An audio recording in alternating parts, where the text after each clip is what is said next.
Hello and welcome to today's Battletech review. Today we're going to be looking at the Glass Spider, or what we Innersphere folks called the Galahad for a while, because it basically is a Galahad, just one with a lot of fancy equipment mounted on it. We already spoke about the Galahad earlier. It was a Starlink Defense Force anti-air support mech, and the Glass Spider is basically an evolution on that basic design, combining it with the other anti-air support mech of choice, which is the Rifleman. So let's get into it. So let's give a quick recap on the Galahad. The original Galahad was a 50-ton anti-air support mech with a pair of PPCs and a pair of large laser and enough heat sinks to actually be able to volley fire fairly effectively.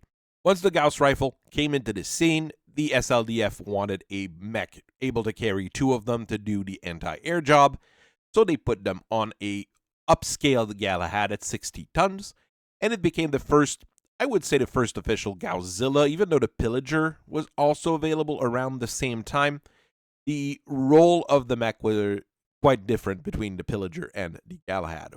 As with most good SLDF designs, a lot of them went with General Kerensky during the Exodus, and in the case of the Galahad era, it was actually the vast majority of the Galahads that were taken away during the Exodus in various configurations and various forms of disrepair. So while the GLH-2D was a nice concept overall, the Clan Tomans, all of them actually modernized it and kept fiddling with it until they ended up with more or less a standard new machine that everybody was fielding and everybody was building, which they actually called the Glass Spider because it was different enough from the Galahad to not just be a Galahad 2C.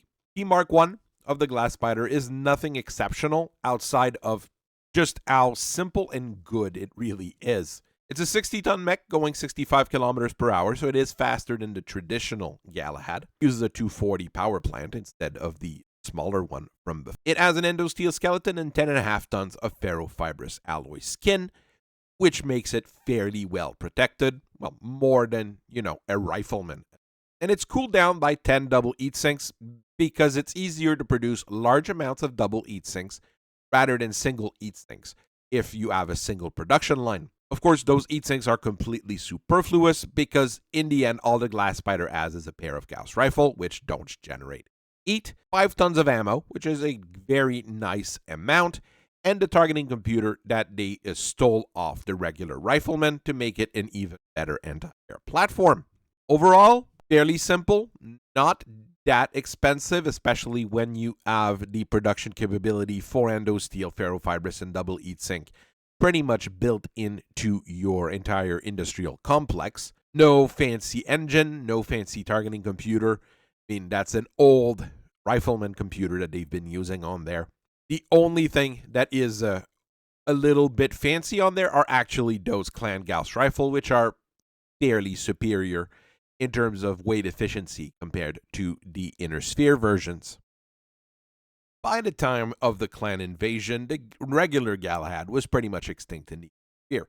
But when the clans showed back up in 3049, and the Innersphere troops started raiding their supply lines and their garrisons, targeting computers started popping up with Galahad whenever a Glass Spider showed up, because the targeting computer still had the original Galahad in the tracker, and when the Glass Spiders showed up, well, it was close enough to the design that the computers just popped up as Galahad instead of anything else. The Glass Spider is not a frontline machine, like I said here. It was used as a garrison troop, second-line troop, but it was used extensively in that particular role. Actual clan Mechwarriors of the higher caliber sometimes requested them in duels between them and aerospace fighter pilots because the design was just superior in that particular role.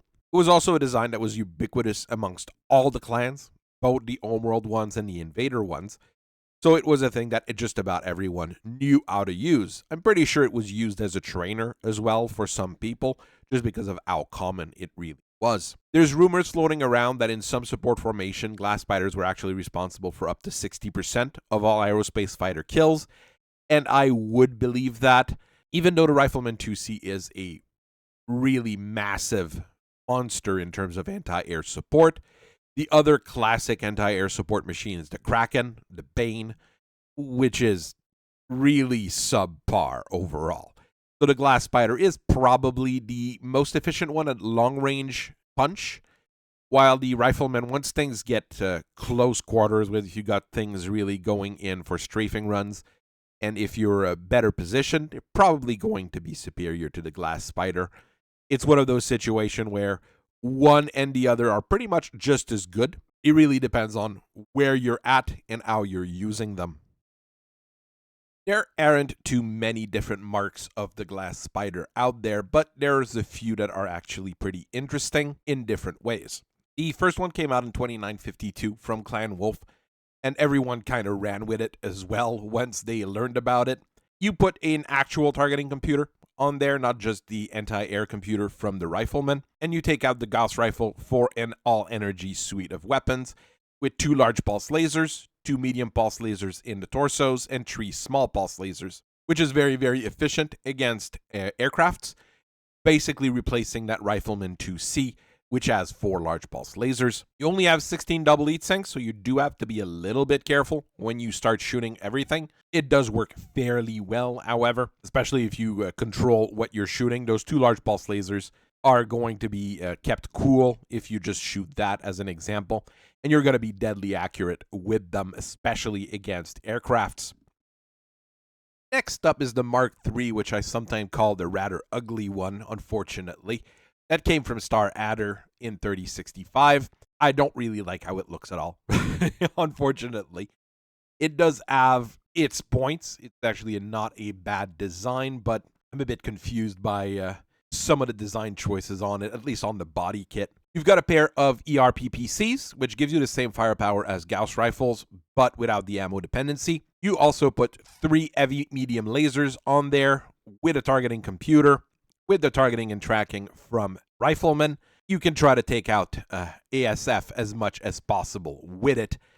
It might be not as accurate as those large pulse lasers are, but the punch is better, so you could deal critical damage to an ASF much quicker with that kind of setup. You're well defended if something gets close to you with those heavy medium lasers as well. Makes it a little bit more of a trooper mech, but it's one of those fairly rare designs. You won't see many of those running around the inner sphere. Most recently, we've got the Wolf Empire that designed the Mark IV, which is my least favorite of the bunch because we're getting to something that is rather expensive for something that shouldn't be, basically. You're putting in an XL engine with a supercharger, so you can go up to 86 kilometers per hour. I would have still preferred jump jets, in my opinion, for mobility. And for weapons, you've got a pair of Hyper Assault Gauss 20s, which are very, very nice at bird shooting, and 3 ER small lasers linked on a massive targeting computer. So you will be very, very accurate against aircrafts. And you've got 7 ton of ammo for the Hyper Assault Gauss, so you're going to be able to stay in the fight for quite a long time. What makes it weaker, in my opinion, is really that XL engine. It does emperor it quite a bit and increases the price of the design by a huge margin. On top of that, superchargers are not easy to install on fusion engines, unlike on an ICE. So you have to be a little bit more careful with it. I would have just gone with a Mark I with Hyper Assault Gausses instead. Maybe not have that targeting computer, but would have been better options, in my opinion. The Wolf Empire has immense resources and production capacity. So if they want to build those things, well, I'm going to get some to repair at some point. I ran the numbers, just wanted to crunch it here.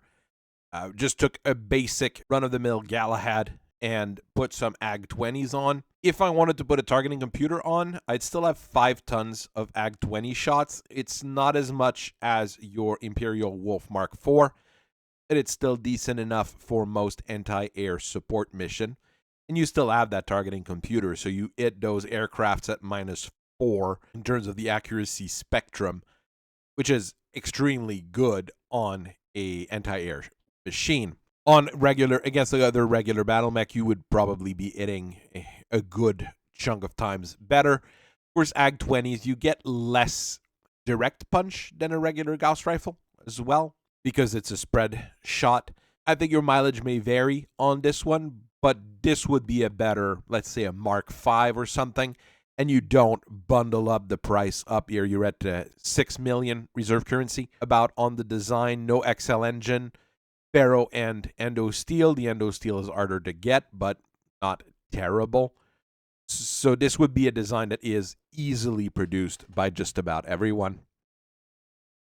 Glass spiders are an omnipresent thing in all clan forces, and you'll keep seeing them until something comes along to replace it in its counterpart, the Rifleman 2C. Probably should do a presentation on the 2C Rifleman, which is a fairly popular machine. We already talked about it really quick when we talked about the 65 tons clan mechs, but a deep dive might be warranted. In terms of raw efficiency, I do think the earlier marks are probably some of the best value for money you can get out of clan technology in that particular weight range. You could probably do better on some of the modern designs, but in terms of value for money, let's say an original glass spider or that large pulse laser glass spider is probably near the top of the charts. I honestly can't really fathom where the glass spider is going to go or if there's going to be any major changes to it. Like I said, I played around with the numbers. We built a temporary Mark V, let's say. I had fun with it, trying to do a Mark VI with AG 30s, but then I was running low on ammo. I would have had to put an XL engine in, then the price starts going up. You know where this is going, basically. We're not quite sure here, but I'm sure of one thing: the glass spider is going to stick around. So I hope you guys have a very nice rest of your day. I thank you for listening to me for so long, and I'll see you guys later. Bye-bye.